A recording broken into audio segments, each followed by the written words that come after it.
Here's your report. Oh, thanks, Jane. I wish I could hire someone just like you. Try LinkedIn Hiring Pro. It's more than a job board. It's like the recruiter you always wished you had. Hiring Pro uses real-time insights to match your role to LinkedIn's unique network of professionals and delivers a short list of best fit candidates. You'll spend less time sorting applicants and more time talking to the right people. Let's do it. You're irreplaceable, Jane, but another you would be great. Hire right the first time. Post your job for free on LinkedIn today at linkedin.com/quality. What up? It's interview style. We'll talk about movies or whatever. Hey, Iris, what'd you do for the 4th of July? I went to Dana Point.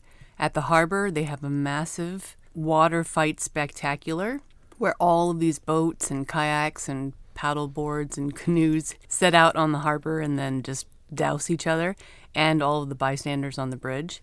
It was pretty awesome. And then we barbecued and then we did fireworks. It was very Americana, very Orange County. I did that once with you. I wonder why I didn't do that this year. Anyway, so I went to Hollywood Forever Cemetery for their screening of Jurassic Park. Yeah, I'm jelly. I heard that Amy got a great spot on the lawn.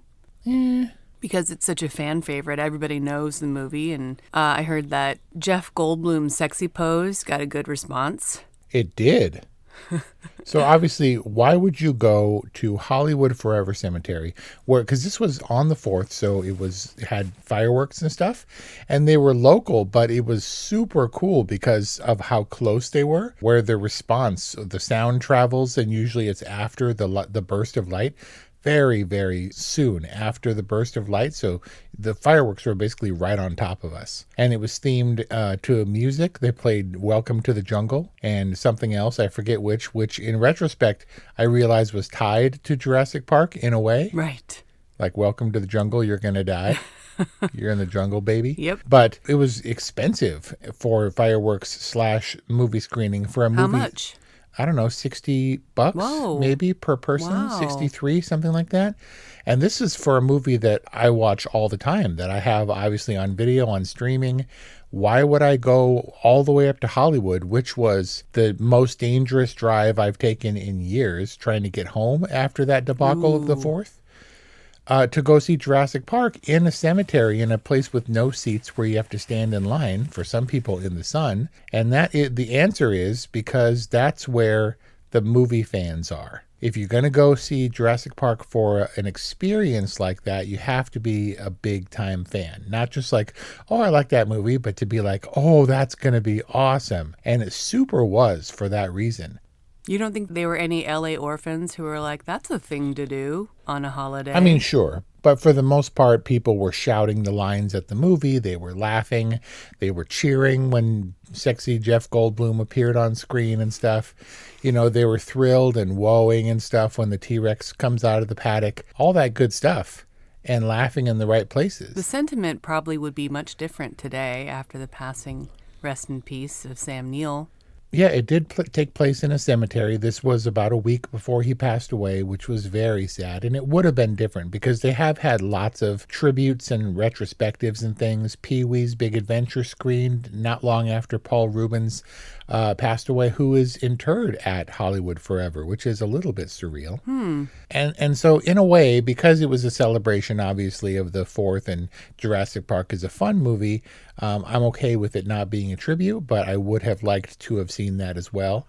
But what I'm saying is it was a joyous occasion for a 33-year-old movie. Maybe my favorite screening since my original screening of Jurassic Park in 1993 in the theater. I'm going to count this.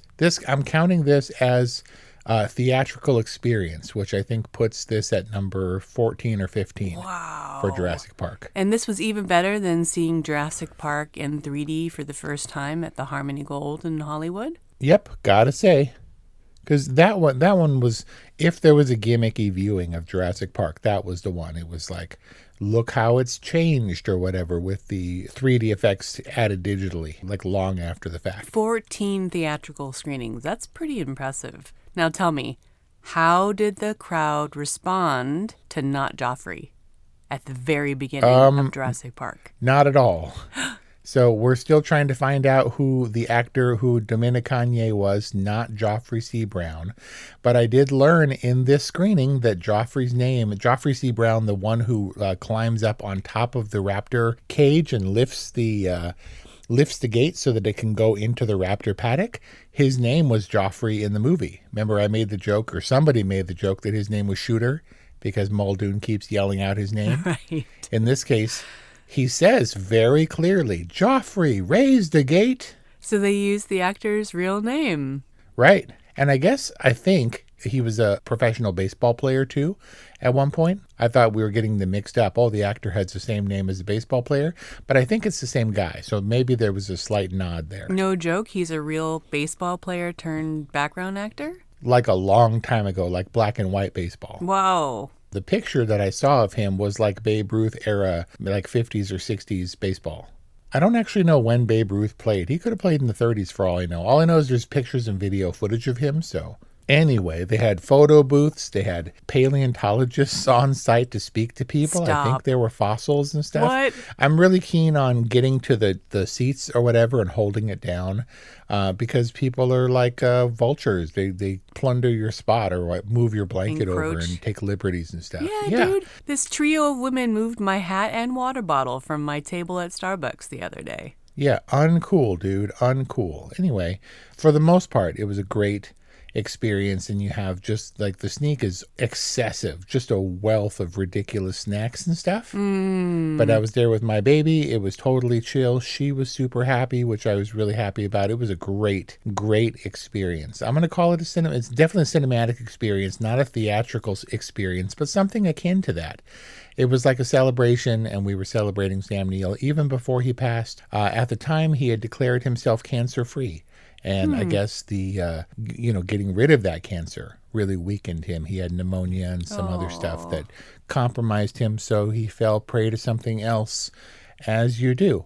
But just a great experience that I don't think could be matched anywhere, maybe outside of LA, where there's a thriving film community and super fans. That's awesome, dude. And how cool that what turned into something that you were fronting and being initially lukewarm about the whole event. Something that you were at least somewhat hesitant about turned out to be joyous. That's pretty awesome.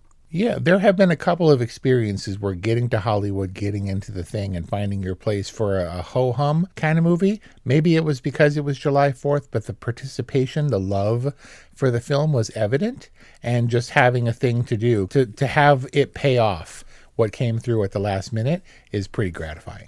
Happy belated 4th of July, and rest in peace, Sam Neill. If you get a chance, Hollywood Forever Cemetery holds screenings hosted by Cinespia.org. Some really cool stuff that goes all during the summer and into the fall. Sometimes hit and miss, but sometimes big hits. And Jurassic Park was an amazing experience. Okay, thanks for playing. Love you. Bye. NFL football season is here, which means when you switch to Verizon, it feels like touchdown, because you get NFL Sunday Ticket from YouTube on us when you buy an eligible 5G phone on select unlimited plans, which means you can watch every out-of-market game every Sunday afternoon, and it's all on us. Now that's the Verizon way to kick off the NFL football season right. Switch and get NFL Sunday Ticket from YouTube on us, only with Verizon. Electric acid.